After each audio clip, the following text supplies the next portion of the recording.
If you want to schedule a message on Samsung Galaxy S25, what you need to do is once you go to the conversation, you want to press this plus button, and then we have schedule sent, where we can choose when we want to set it, where we want to send it actually.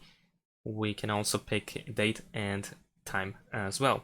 And then once you select, you will see the scheduled date and time here.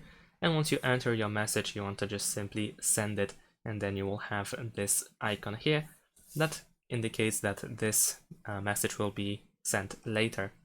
If you use Samsung Messages instead, it looks pretty similar. Once you are in a conversation, we can tap this plus here, and we also have schedule message, where we can choose the date and time when we want to send it. And let's press done. Now we can write whatever we want to send, and then press send button, and we have scheduled message.